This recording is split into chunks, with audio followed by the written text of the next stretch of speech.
Hi, my name is Mackenzie and welcome back to my channel.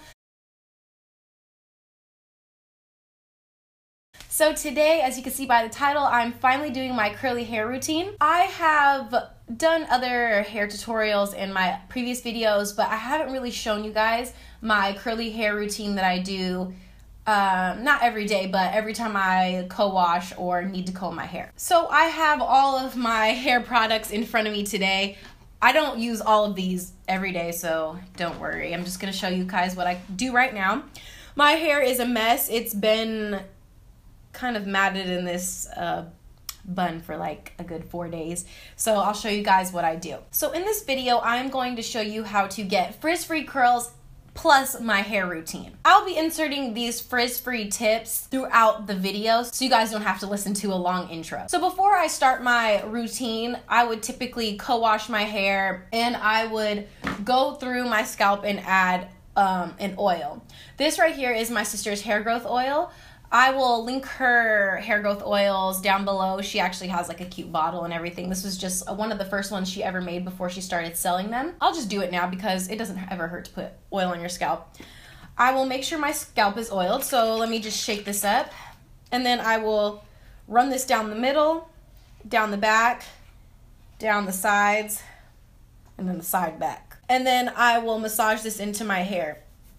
And while I'm doing all of my other things in the shower, such as like shaving and washing and all that stuff, I'll just let that sit in my hair and then I'll go into co-washing. If you guys don't know what co-washing is, it is rinsing your hair or cleansing it with just a conditioner and leaving out the shampoo step. So after my hair is oiled, I like to part it down the middle, or somewhat down the middle, at least section it off half and half, and then I will start with this section. So before I start with that section, I will take my water bottle and I will insert some of the oils that I would like in my hair. So today I'm going to be putting in some castor oil. Just kind of eyeball how much you want in there. I probably do a tablespoon, between a teaspoon and a tablespoon. I'm also going to go in with some lavender and then some jojoba oil. I'm not going to put too many oils in my water today just because I don't really want to. If you want to see a more in-depth tutorial on what oils you should stick in your water bottles, I'll leave a card above so that you guys can check out that video. So once I have the oils in, I will shake up my water bottle to distribute the oils, and then I will just coat my hair with these oils. Now typically if I've co-washed my hair would already be wet, but I would still go through with these oils that I have in my water bottle and spritz them all around my hair. But for the sake of this video, because my hair is not wet, I'm just going to saturate my entire hair in this water. My frizz-free curl tip number 1 is to use a paddle brush. If you have the curl pattern that I do, the paddle brush will be your best friend into keeping your curls frizz-free. Now the only way that will still stay frizz-free is if you comb your hair while it's wet. So I'm going to be starting at the ends of my hair and then just working my way up.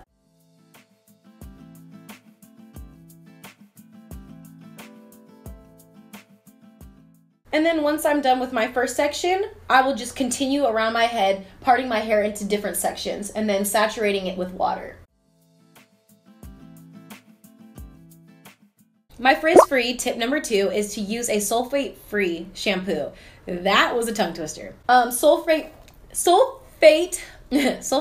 shampoos keep your hair from drying out and leave your curls more shiny and with more moisture. Now, this is the part of my hair that mats so horribly. It doesn't look like it, but oh my gosh, it's awful. So I actually part this into subsections because it is just so awful. I forgot to mention really quick that before I comb out my hair, I like to use a detangler. This is my Kinky Curly Not Today Natural Leave-In Detangler. And I like to just coat this on each section of my hair before I go in. I forgot to do that on my front piece, but now that I'm getting back to this really disgusting area, I will make sure to rake this through that area of my hair. Then again, starting at the ends, I'll typically brush these together and then I'll split my hair into those subsections that I was talking about.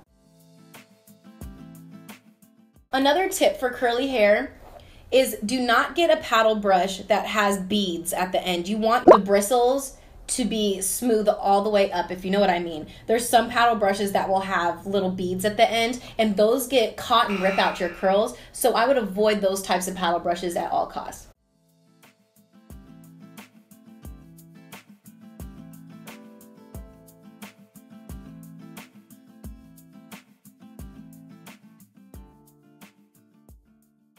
One of the things I like to do when brushing out my hair is I like to start by combing out the ends, because that is the easiest part, and working my way up to about the middle. And you'll see me through these fast forwarding clips that I will typically stop at the middle, and then I will brush the rest of my hair down to the middle, and then I will continue combing down.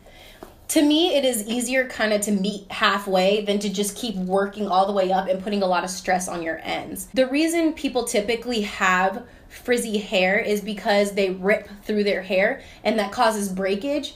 So then you have uneven lengths of hair within your curls, and they poke out and they stick out, and that's what makes your hair look frizzy. So we are halfway done, and then I have all of this nice matted mess to go. So continuing on to this side, I'm just going to repeat what I did on the other side. I feel like you guys can't really see my ends, so I'm just going to angle the camera down a little. That's a little better. Okay. Then I'm going to go in with a little bit of more detangler, and I just add a little tiny bit at a time, because you don't want your hair to have so much product in it that it doesn't let your curls freely bounce and move.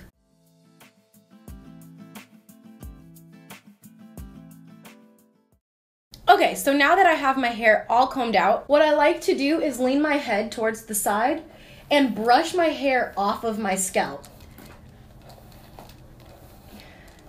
I don't like my hair touching my scalp because that makes your hair really flat when it dries.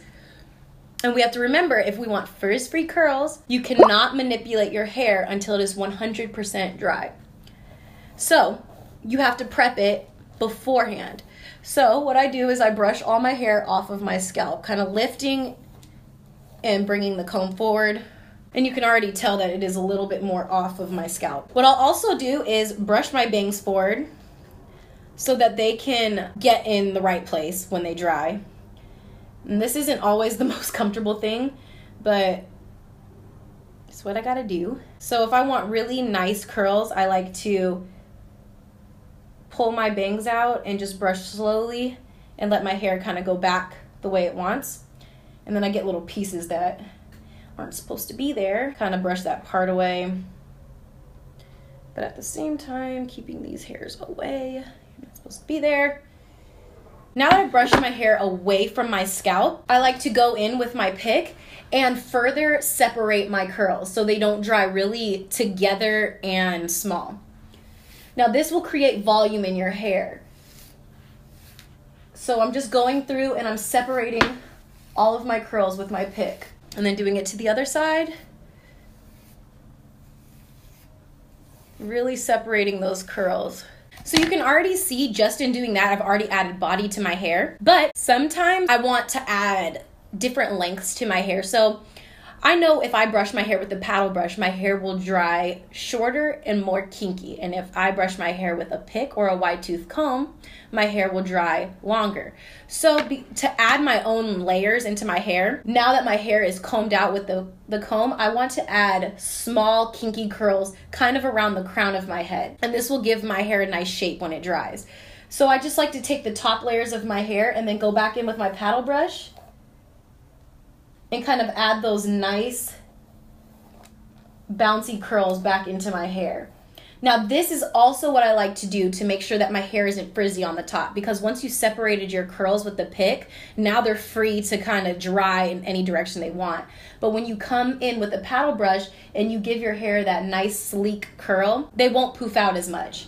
So you can kind of see I'm already starting to get some frizz right here. So that's when I take the top layer of my hair and I brush it kind of how I brushed my bangs. And then they curl really nicely, but you can tell that the curl pattern is a little different than it is on my ends. So again, picking up the top layer of my hair and I'm brushing some nice bouncy curls in there.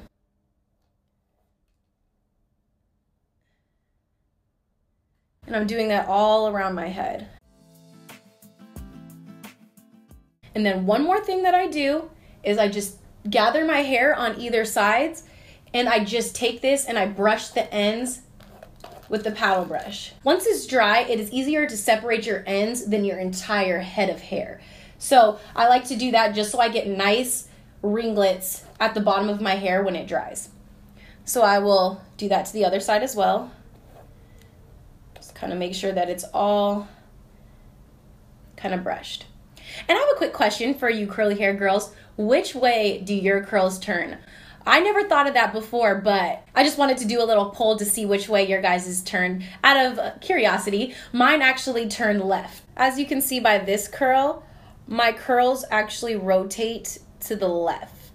And I just wanted you guys to think about that, because when you are fixing your hair, if you have curls that become frizzy, know which way that your curl pattern is or which way your curls turn, so that when you're fixing them, you're turning them in the direction that they want to flow, and that will also help your hair become less frizzy. So now that my hair is like this and I look really weird, I'm just going to let it dry, 100% dry, and I am not going to touch it. So I'm gonna come back on camera when my hair is 100% dry and show you what I do from there. Okay guys, it's been about 2 hours and my hair is finally dry.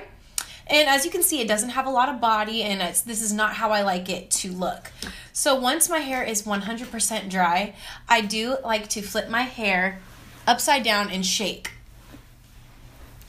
Hold on, let me move my chair out of the way. So I like to put my head upside down, put my hands up under my curls, and shake. And just shake and lift my hair off of my scalp. Okay, once I'm done shaking my hair, this is where my best friend comes in. This is my pick. I like to take my hair and I will go up under it, and I will literally just pick the top of my hair out. Now this will give your hair body on the top so it doesn't look so flat to your head, and then go up under and fix the bottom. And then I'll even like to separate my little bangs that I have here and maybe give them some body and fluff them off of my face. And this is where you can go in and separate your curls.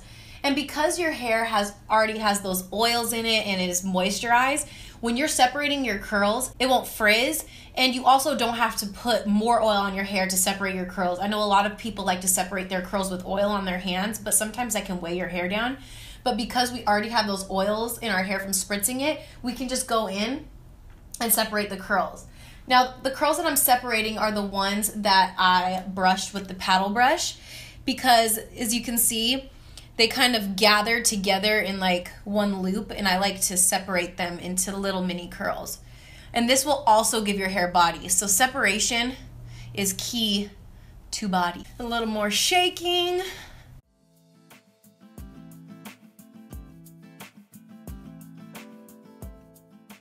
And then anywhere that you feel you need a little bit more lift, just go ahead and do that with your pick.